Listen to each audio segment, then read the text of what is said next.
Hey you, how you doing? Anyways, it's good to be here. It's good to be here. Seriously. Um it's been a while. We started this together and look at us. We are almost done. We are almost done and I'm super excited that you have chose to stay on out with me and just journey with me and we're making the most of this moment. So thank you, sis. Thank you for believing in this. Thank you for being truly a part of this process and this journey. Today, as we wrap, come towards the end of as we come towards the end of this podcast, I want to talk to you about the woman as a leader. That's the conversation that we're going to be starting and having today. Who is a leader?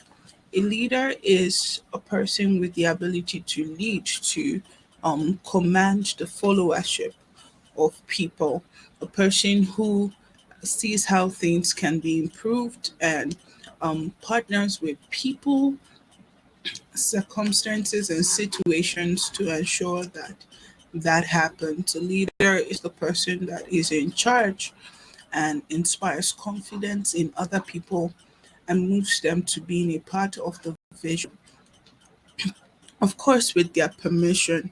All right, so it's very important that we understand who a leader is. If we look at the story of Deborah, who is the core of our journey in Deborah's squad. Deborah is such an amazing and powerful leader.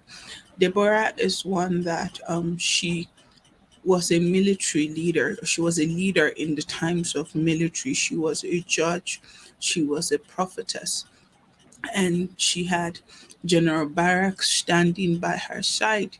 And, even when he was hesitant, even when he was scared, even when he was not sure of the outcome, she answered in such an assertive and prophetic way. She said, I'll surely go with you. Nevertheless, the road on which you are going will not lead to your glory, but the Lord will sell Sisera in the hand of the woman. So she was clear. She expected a firm belief that she would not lead her people into error. She would not lead her people into disdain, or she would not lead her people into destruction. But for the need of Barak for her to come with him, kind of felt like, I'm not sure about this. Now, Deborah was quite a busy woman. I mean, she held court under the palm tree of Deborah between Ramah and Bethel, and she was the one that Israelites came to have their disputes decided. So she was like a woman of great wisdom, woman of discernment. She had the prophetic gift. I mean, she was a prophet, right? And then we still see that Deborah is being called to wake up, wake up, wake up, wake up, wake up, despite her busyness, because God was calling her to be alert, to pay attention, because what He wanted to do required her attention and her leadership. And then, in verse 4, it said, until she arose as a mother in Israel. So she is literally a judge, a prophetess, a deliverer, an intercessor, a worshiper, but she's also a mother. She is a leader. She is one that stood as a worshiping warrior who would worship God and prophesy over God's people, especially as regards what they needed to do. As women, it's time for us to rise in positions of leadership. God is calling us to stop cowering away in fear, to stop cowering away in intimidation of certain things that are going on around us. We should not limit ourselves to the possibilities that we are restrained and restricted by. We should permit ourselves to see the very way that God sees. We should begin to permit ourselves to see life differently, to see possibilities differently, and to pursue life according to the lenses of God and His original blueprint, original intentions for us. We must really, really pay attention to this. Now, why? do we need more women to rise in leadership? Because women are visionary. Imagine a woman is pregnant, she's seen that baby before the baby is even born.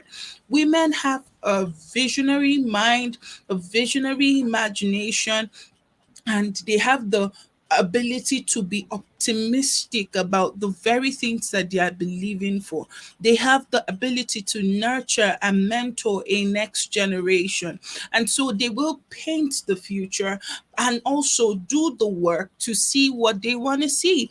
These women are relentless, they are fearless, they push, they stretch, they do what needs to be done. That's one of the reasons. Number two, women have a way of bringing people together to work. They are able to make bold decisions, wise decisions, and sometimes emotional. But I mean, they demonstrate such a high level of passion, enthusiasm, and a capability to take command of a situation. I mean, have you ever walked into a place where there is chaos and a woman, a genuine woman, walks in and she's like looking around in the chaos? The first thing she's trying to do is, how on earth am I going to get this done? How on earth, what on earth am I going to do? What on earth, how am I going to position? How am I going to work it out? What are the responsibilities of what is going to happen? What are the responsibilities of the places and spaces that God is going to put me into? You understand? And women have fresh outlooks, fresh perspective. If there's one thing I know about women, women love to innovate. They love to innovate. They bring different skills, different perspectives. They bring their all to the table. And the truth is this, with their skills, with their perspective and innovative ideas, they are able to bring for a new perspective that will lead to better decision making. You know, these women are listeners. They listen. They are listeners. They will listen to the very things that God is revealing to them. These women are relentless. These women are the ones that they will fight for everything that they have to give and to pour out to a generation, and they are willing to study, to do research. Somebody began to speak to me about something, and the person said to me, how can you do all the things you do? On the day of recording this video, we had to record about 7 videos at once. And then the person was like, how are you able to record all these videos, be direct, eloquent, and make sense on time? I was like, well, as women, we wear many hats. A woman can be a mother, yet be able to accurately tell her husband where his socks is because she has paid attention, yet um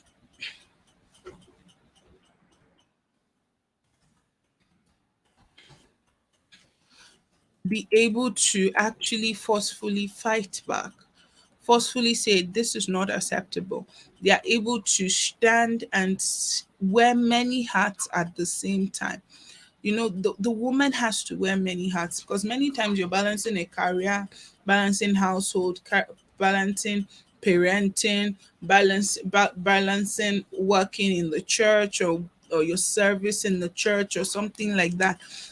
And so they are able to quickly combine all these situations and find solutions, quick solutions, prompt solutions, realistic solutions.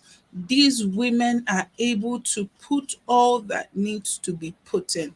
These women are able to fight back, refusing to take no for an answer. Women in leadership have the ability, like I said earlier, to provide better mentorship. Women are natural nurturers. They are natural nurturers, and so they will nurture. They will take care. They will take their time. They will not give up as soon as people want to give up. They won't give up so fast. Women, not the way that I know women. Women will refuse to give up.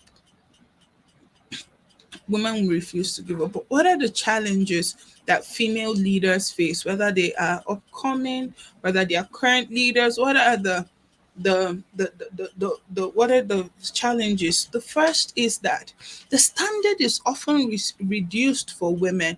For some reason, everybody feels like, oh, let's cut the women some slack. Why? They are women. And that's not fair, because what people are trying to say inadvertently is that, well, you're not cut from the same cloth as men, and so let's give you the advantage, but then at a disadvantaged rate. Do you understand? And so sometimes we're not given the full capacity to prove ourselves, because you begin to hear things like, oh, she's a woman, just excuse her. Oh, she's a woman, that's just how she is. She's a woman this, she's a woman that. These are things that we hear, these are things that are said consistently, these are things that are repeated back to us. It bounces back at our ears, and we're hearing these things over and over and over again.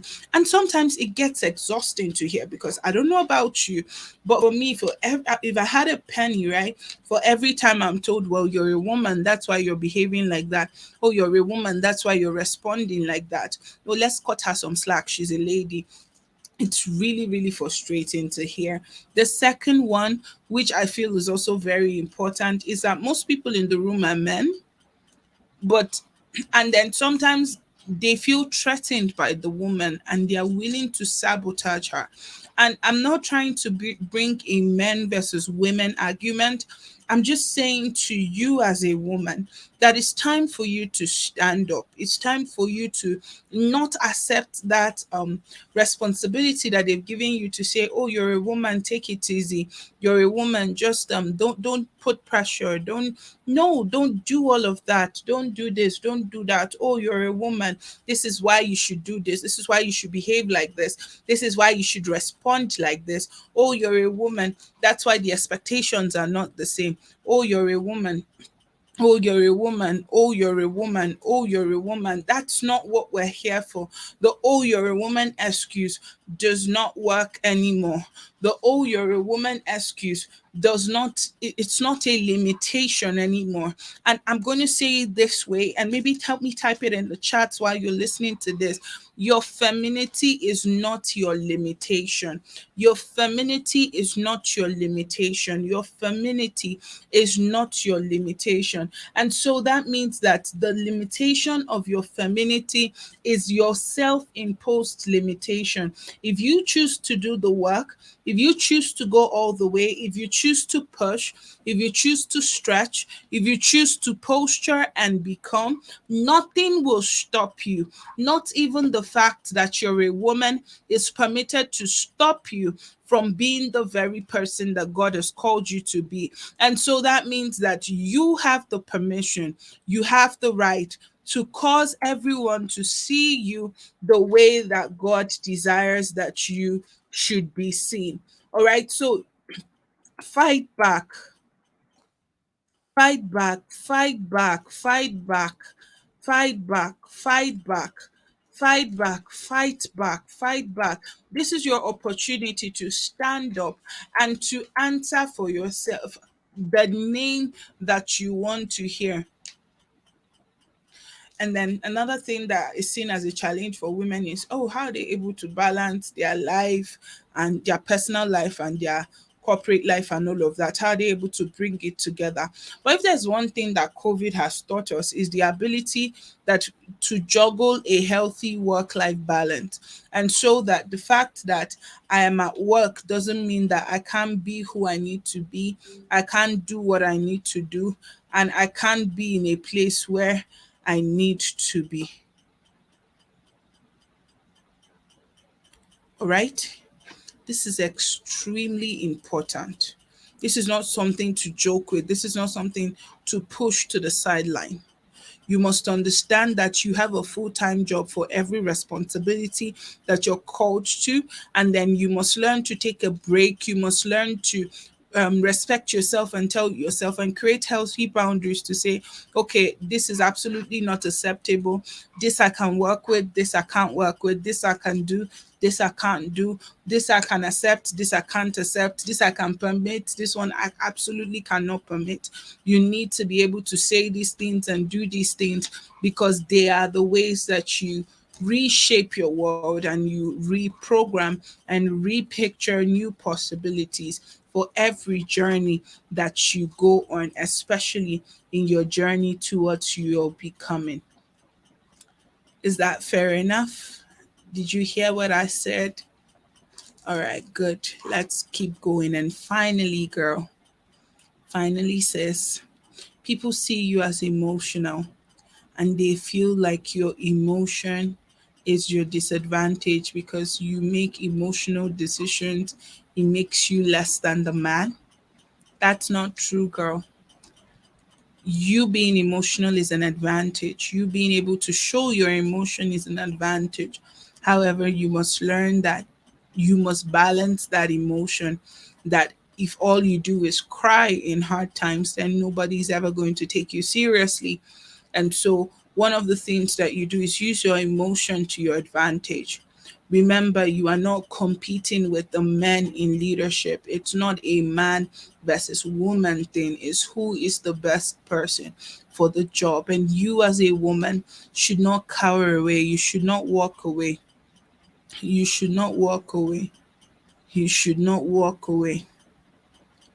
All right? Don't be afraid. Don't be timid. Don't be fearful. Come out in confidence, come out in boldness. You have the right to be all that God has called you to be, and absolutely nothing has the permission to stop you.